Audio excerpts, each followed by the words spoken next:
Hello நண்பர்களே, இன்றைக்கி நம்ம பார்க்க போகிற டாபிக் ஏர் பொல்யூஷனை பற்றி, அதனால் ஏற்படுற பாதிப்பும் அதை எப்படி கண்ட்ரோல் பண்ண போகிறோம் அப்படின்றத பற்றி தான் இன்றைக்கி நம்ம பார்க்க போகிற டாபிக். வேர்ல்டு ஹெல்த் ஆர்கனைசேஷன் ஒன்று இருக்குங்க. அதில் வந்து 194 கண்ட்ரிஸ் அதில் மெம்பராக இருக்காங்க. இவங்களோட வேலை என்னென்னா, உலகத்தில் உள்ள பப்ளிக் ஹெல்த்தை பற்றி சர்வே பண்ணுறதும் அதை எப்படி கண்ட்ரோல் பண்ணுறதை பற்றி தான் அவங்களுடைய வேலை, முக்கியமான வேலை. ரிப்போர்ட் எப்பவுமே கொடுத்துட்டு இருப்பாங்க சர்வே பண்ணி. அவங்களுடைய சர்வே பிரகாரம் 2014 எடுத்த சர்வே பிரகாரம் கிட்டத்தட்ட 80 லட்சம் பேர் வருஷத்துக்கு இறந்துட்டு இருக்காங்க.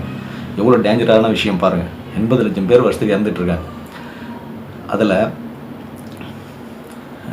முக்கியமான விஷயம், அந்த இறந்துட்டு ஏர் பொல்யூஷன் ஆன பிறகு அது எப்படி நம்ம சுவாசிக்கிறதுக்கு வந்து எவ்வளோ கெடுதியாக இருக்குது, அது எப்படி பாதிப்பு ஏற்படுது.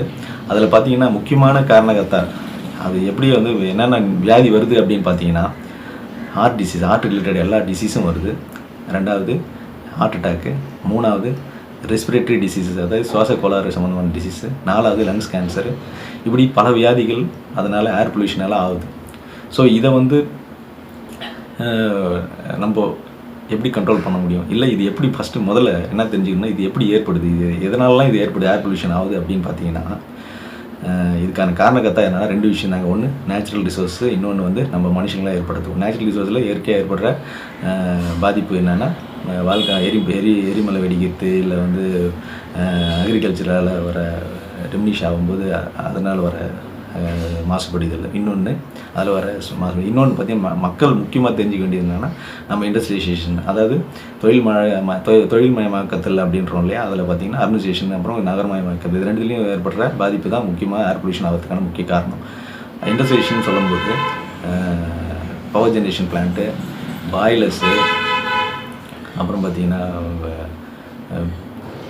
கெமிக்கல் ஃபேக்ட்ரி, பெயிண்ட் ஃபேக்ட்ரி, இதெல்லாம் என்ன ஆகுதுன்னா, அவங்க பவர் ஜென்ரேஷன் ஆகும்போது அதில் எக்ஸாஸ்ட் வந்து வெளியிடுது இல்லையா. அந்த எக்ஸாஸ்ட் வெளியிடும்போது அதனுடைய பேராமீட்டர்ஸ் வந்து கண்ட்ரோல் பண்ணாமல் அதிகமாக வெளியிடும்போது ஏர் பொல்யூஷன் ஆகுது. ஸோ இதெல்லாம் தான் முக்கியமான காரணம். அப்புறம் இன்னொன்று, நம்ம டெய்லி யூஸ் பண்ணுற டிரான்ஸ்போர்ட்டு, அது எவ்வளோ குறைய முடியுமோ அதுவும் ஒரு முக்கியமான காரணமாக இருக்குது. நம்ம அர்பன், அதாவது நகரத்தில் இருக்கிறவங்களுக்கெல்லாம், சிட்டியில் இருக்கிறவங்களாம் ஏகப்பட்ட எக்ஸாஸ்டால் தான் நம்ம வந்து ஏர் பொல்யூட் ஆகுது. அது எவ்வளோ டிரான்ஸ்போர்ட்டு வந்து யூஸ் பண்ணுறதை குறைக்கிறோமோ அதை பொறுத்து தான் இதுவும் குறையும். இன்னொன்று பார்த்தீங்கன்னா, நம்ம குக்கிங் கேஸால் அதுவும் வந்து ஒரு வகை காரணமாக இருக்குது. குக்கிங் யூஸ் பண்ணுற அந்த எக்ஸாஸ்ட் வெளியிட்டு இல்லையா, அதுவும் ஒரு காரணமாக இருக்குது. இன்னொன்று, நம்ம எலக்ட்ரிசிட்டி எவ்வளோ அதிகமாக யூஸ் பண்ணுறோமோ அதனால் ஏற்படுற பாதிப்பும் அது. அப்புறம் இன்னொன்று ஏசி ஜென்ரேட்டரில் ஓசோன் லேயர் அஃபெக்ட் ஆகுது. ஸோ இதெல்லாம் வந்து ஏர் பொல்யூஷன் பேராமீட்டர்ஸ் நம்மளுக்கு வந்து கொடுத்துருக்காங்க. அப்படின்னு பார்த்தீங்கன்னா, முக்கியமானது sulphur dioxide, nitrogen dioxide, carbon monoxide, particulate மேட்டர்னு ஒன்று இருக்குது. டஸ்ட் பார்ட்டிகல்ஸ் எவ்வளோ லெவலுக்கு அந்த லெவலு மைக்ரோகிராம்ஸ் பெர் மீட்டர் கியூப்னு இருக்கும். அதை நீங்கள் பார்த்தீங்கன்னா எவ்வளோ டஸ்ட்டு, நம்ம தீபாவளி அப்போ கூட அதை பற்றி நிறைய சர்வே இருப்போம். அதெல்லாம் நீங்கள் பார்த்து தெரிஞ்சுக்கங்க. வேர்ல்டு ஹெல்த் ஆர்கனைசேஷன் வெப்சைட் போனீங்கன்னா தெரிஞ்சுக்கலாம் அது எவ்வளோக்குள்ளே இருக்கணும் அப்படின்றது அவங்க வகுத்துருக்காங்க. அது கிட்டத்தட்ட 50-40 அதுக்குள்ளே தான் இருக்கணும். ஆனால் நம்ம அதை விட அதிகமாக தான் எக்ஸீட் ஆகி போயிருக்கு. 50-40ன்றது மைக்ரோகிராம் பெர் மீட்டர் கியூப். இது வந்து இதில் எக்ஸீட் ஆகும்போது லிமிட்டு 50. இது எல்லாமே இன்றைக்கி வேர்ல்டில் 91% பாப்புலேஷன் வந்து நம்ம இந்த லிமிட்டுக்கு தாண்டி இருக்கிற அந்த ஏர் பொல்யூட்டட் காற்றை தான் நம்ம சுவாசிச்சுட்டு இருக்கோன்றது ஒரு டேஞ்சரான விஷயம். ஸோ இதுதாங்க நம்ம தெரிஞ்சிக்க வேண்டிய விஷயங்கள். இது ஓரளவு கண்ட்ரோல் பண்ணால் தான் நம்ம வந்து ஆஸ் பர் நார்ம்ஸ் வந்து இண்டஸ்ட்ரீஸும் சரி, நம்ம வீட்லேயும் சரி, இண்டஸ்ட்ரீஸை பொறுத்த வரைக்கும் அதை வந்து அந்தந்த ஸ்டேட்டுக்கு ஏற்ற மாதிரி கண்ட்ரோல் போர்டு வந்து ஒரு நார்ம்ஸ் கொடுத்துருக்காங்க. அந்த நார்ம்ஸ் பிரகாரம் மெயின்டைன் பண்ணால் எந்த பாதிப்பும் ஏற்படாது. வீட்டை பொறுத்த வரைக்கும் நம்ம எலக்ட்ரிசிட்டி எவ்வளோ கம்மியாக யூஸ் பண்ணுறோம், எவ்வளோ டிரான்ஸ்போர்ட் கம்மியாக யூஸ் பண்ணுறோம் அப்படின்றத பொறுத்து நம்மளுடைய பாதிப்பு கொஞ்சம் குறையும். இது மட்டும் தாங்க பண்ண முடியும். வேறு என்ன நம்ம பண்ண முடியும்? ஜனத்தொகை ஏறினே இருக்குது ஒரு பக்கம், நம்ம இதில் தொழில்மயமாக அதிகமாகினே தான் இருக்க போகுது. அதெல்லாம் குறைக்கிறதுக்கு இதெல்லாம் பண்ணால் தான் ஆஸ் பர் நார்ம்ஸ் நம்ம மெயின்டைன் பண்ணால் அதுக்கான டெக்னாலஜிலாம் இருக்குங்க. இண்டஸ்ட்ரியை பொறுத்த வரைக்கும் அதுக்கான சிம்னி எவ்வளோ ஹைட் மெயின்டைன் பண்ணணும், எவ்வளோ இதாக பண்ணணும், அதுக்குன்னு ஒரு டெக்னாலஜி ஸ்க்ரப்பர், அந்த மாதிரி விஷயங்கள்லாம் நிறைய இருக்குது. அதை நம்ம கண்ட்ரோல் பண்ணால் ஈஸியாக கண்ட்ரோல் பண்ணலாம். இன்னொன்று, நம்ம இந்தியாவிலேயே பார்த்தீங்கன்னா, இப்போ 2017 க்ரீன் பீஸ் ஃபவுண்டேஷன் ஒரு சர்வே எடுத்தாங்க. அவங்க சர்வேவும் அதே தான் சொல்லுது. 10 லட்சம் பேர் கிட்டத்தட்ட இந்தியாவில் இறக்குறாங்க. அதில் முக்கியமான டிசீஸு இது தான். Lungs cancer, heart attack, heart சம்மந்தமான டிசீஸ், இது தாங்க அவங்களுக்கு சொல்கிறது. அது பிரகாரம் பார்த்தீங்கன்னா, நார்த்தில் இருக்கிற சிட்டிஸ் தாங்க முக்கியமாக. டெல்லி, பாட்னா, பீகார், உத்தரப்பிரதேஷ், அப்புறம் ஃபரிதாபாத், இதுமாரி நகரங்கள் தான் ரொம்ப.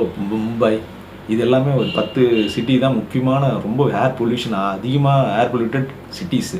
வேர்ல்ட்லேயே இவங்க இந்த பேருங்க வருதுங்க. வேர்ல்டுலேயே இந்த நார்த் சைடு இருக்குது, நான் சொன்ன பேர் எல்லாமே லிஸ்ட்டில் வருது.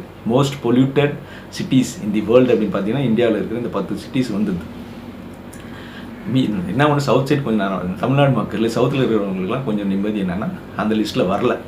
அது கூடிய சீக்கிரம் வந்துருமோன்னு பயமாக இருக்குது. அதனால தான் அந்த சமூக ஆர்வலர்கள்லாம் இதுக்காக எடுத்து போராடின்னு இருக்காங்க. அது என்ன ஆக போகுதுன்றது என்ன சொல்ல முடியல எதுவுமே அதை பற்றி. ஸோ இதுதாங்க விஷயம். உங்களை இதை நினச்சி நீங்கள் உங்களுக்கு மட்டும் இல்லைங்க பாதுகாப்பு, உங்கள் நாட்டுக்கும் நீங்கள் நல்லது செய்யுங்க. அது எதெல்லாம் உங்களால் கண்ட்ரோல் பண்ண முடியும் அதெல்லாம் கண்ட்ரோல் பண்ணுங்கள். உங்கள் ஃப்யூச்சர் ஜென்ரேஷனுக்கு இதை விட்டுட்டு போங்க. நல்லது, சந்தோஷம். உங்களுக்கு மறுபடியும் இந்த வீடியோவில் அடுத்த வீடியோவில் இன்னும் சிறந்த ஒரு டாப்பிக்கோடு நான் உங்களை சந்திக்கிறேன். அதுவரை உங்களிருந்து விடைபெறுவது உங்கள் அருள். இதை பிடிச்சிருந்தால் லைக் பண்ணுங்கள், ஷேர் பண்ணுங்கள்.